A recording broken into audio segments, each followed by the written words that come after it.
Assalamualaikum warahmatullahi wabarakatuh. Saya Revi Tirtaharja akan menjelaskan tentang pengaruh bahasa asing dalam perkembangan bahasa Indonesia. Latar belakangnya, setiap negara mempunyai komunikasi yang mana dapat memperlancar suatu hubungan antar individu. Alat komunikasi ini kita sebut dengan bahasa. Bahasa adalah suatu sistem dari lambang bunyi arbiter yang dihasilkan oleh alat ucap manusia dan dipakai oleh masyarakat komunikasi. Kerjasama dan identifikasi diri. Bahasa lisan merupakan bahasa primer, sedangkan bahasa tulisan adalah bahasa sekunder. Arbiter yaitu tidak adanya hubungan antar lambang bunyi dengan bendanya. Bahasa Indonesia merupakan media komunikasi yang digunakan oleh rakyat Indonesia dalam berbahasa antar daerah. Bahasa Indonesia juga disebut sebagai jati diri bangsa Indonesia itu sendiri. Bahasa Indonesia sudah dikenal dari anak-anak hingga dewasa karena merupakan suatu media yang menasional. Keadaan ini sungguh memprihatinkan jika generasi penerus bangsa atau penerus bangsa Indonesia sudah tidak bisa menghargai bangsa sendiri, maka bahasa Indonesia tidak dapat menjalankan fungsinya sebagai bahasa nasional. Sudah saatnya pemerintah bertindak dalam menyelamatkan bahasa Indonesia dari keterpinggiran. Setidaknya penyelamatan ini dimulai dari pemerintah. Uang mengeluarkan kebijakan agar bahasa Indonesia tetap dapat menjalankan fungsinya. Walaupun terdapat sekolah yang dianggap memenuhi standar internasional, tidak hanya pemerintah tetapi masyarakat yang berpendidikan harus membantu dalam menyelamatkan bangsa Indonesia agar bangsa Indonesia bisa menjadi tuan rumah di negeri sendiri, sehingga bangsa Indonesia bisa maju dengan tetap menghargai bangsa sendiri. Masalah dan tujuan penelitian. Rumusan masalahnya itu ada bagaimana cara menyamakan kedudukan antar bahasa asing dan bahasa nasional. Bagaimana jati diri bangsa Indonesia yang membedakan dengan bangsa lain. Bagaimana kedudukan dan fungsi bangsa Indonesia. Lalu tujuannya untuk mengetahui cara menyamakan kedudukan bahasa asing dengan bahasa nasional. Lalu untuk mengetahui jati diri bangsa Indonesia. Lalu untuk mengetahui kedudukan dan fungsi bangsa Indonesia dalam perkembangannya saat ini. Variabel X yaitu pengaruh bahasa asing, variabel Y-nya terhadap bahasa Indonesia. Pendekatan metode penelitian dan teknik analisis. Penelitian kualitatif adalah penelitian yang bersifat deskriptif dan cenderung menggunakan analisis.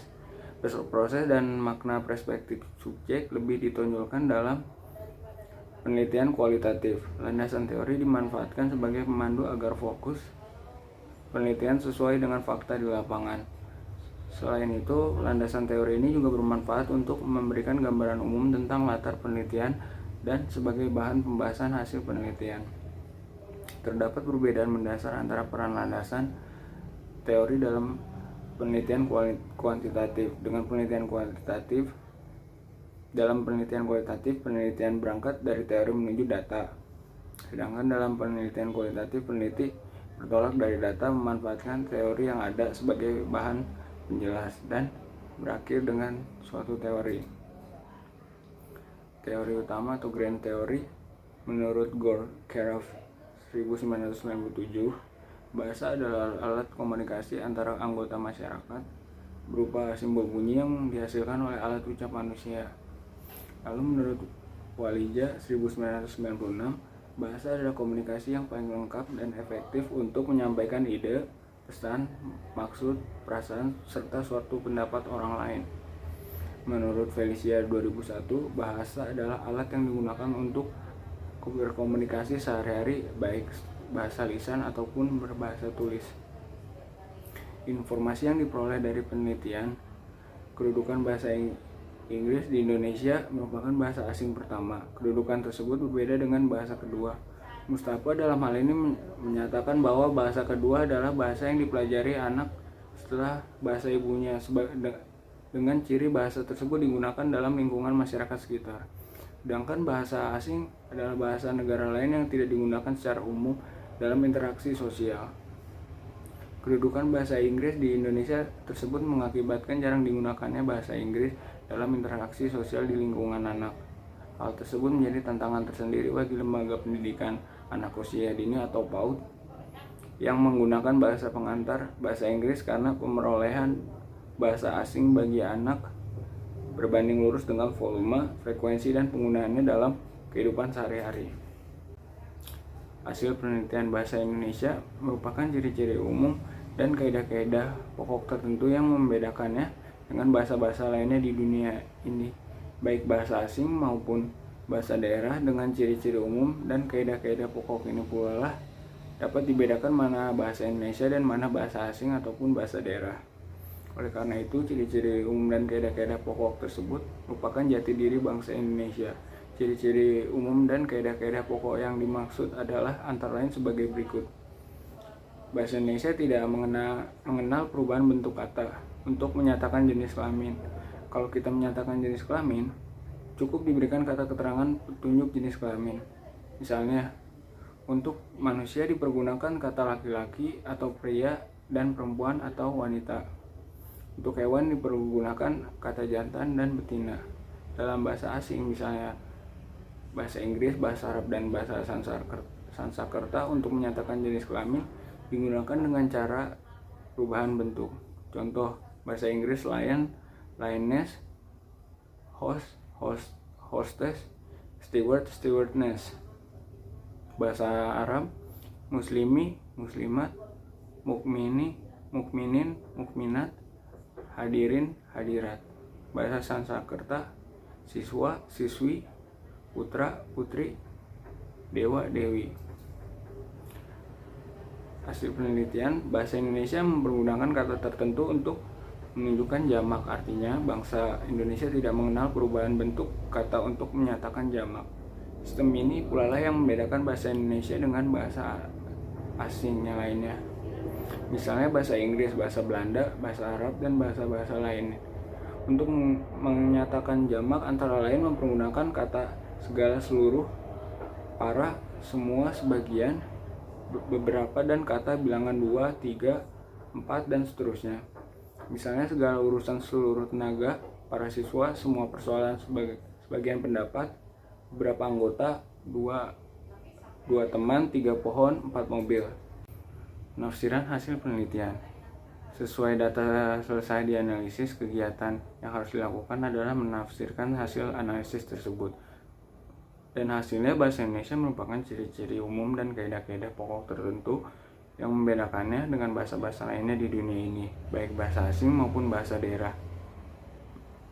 Dengan ciri-ciri umum dan kaidah pokok ini pula lah dapat dibedakan mana bahasa Indonesia dan mana bahasa asing. Selanjutnya, kesimpulannya, kedudukan bahasa Inggris di Indonesia merupakan bahasa asing pertama. Kedudukan tersebut berbeda dengan bahasa kedua, Mustafa. Dalam hal ini menyatakan bahwa kedua adalah bahasa yang dipelajari anak setelah bahasa ibunya, dengan bahasa tersebut digunakan dalam lingkungan masyarakat sekitar. Sedangkan bahasa asing adalah bahasa negara lain yang tidak digunakan secara umum dalam interaksi sosial. Kedudukan bahasa Inggris di Indonesia tersebut mengakibatkan jarang digunakannya bahasa Inggris dalam interaksi sosial di lingkungan anak. Hal tersebut menjadi tantangan tersendiri bagi lembaga pendidikan anak usia dini atau PAUD yang menggunakan bahasa pengantar bahasa Inggris, karena pemerolehan bahasa asing anak berbanding lurus dengan volume, frekuensi, dan penggunaannya dalam kehidupan sehari-hari. Bahasa Indonesia mempunyai ciri-ciri dan kaidah-kaidah pokok tertentu yang membedakannya dengan bahasa lainnya di dunia ini, baik bahasa asing maupun bahasa daerah. Dengan ciri-ciri umum dan kaidah-kaidah pokok ini pula lah dapat dibedakan mana bahasa Indonesia dan mana bahasa asing ataupun daerah. Oleh karena itu, bahasa Indonesia merupakan jati diri bangsa ini. Ciri-ciri umum dan kaidah-kaidah pokok tertentu adalah lain sebagai berikut. Dengan berlakunya Undang-Undang Dasar 1945, kedudukan bahasa Indonesia yaitu sebagai bahasa negara dan bahasa resmi. Dalam kedudukannya sebagai bahasa negara, bahasa Indonesia dipakai dalam segala upacara, peristiwa, dan kegiatan kenegaraan, baik secara lisan maupun tulis. dokumen-dokumen, undang-undang, peraturan-peraturan, dan kenegaraan ditulis dan diucapkan dengan bahasa Indonesia hanya dalam kondisi tertentu saja demi komunikasi internasional antar bangsa dan antar negara. Kadang-kadang pidato kenegaraan ditulis dan diucapkan dengan bahasa asing, terutama bahasa Inggris. Warga masyarakat pun dalam kegiatan yang berhubungan dengan upacara dan peristiwa kenegaraan harus mengagungkan bahasa Indonesia untuk melaksanakan fungsi sebagai bahasa negara. Bahasa perlu senantiasa dibina, dikembangkan.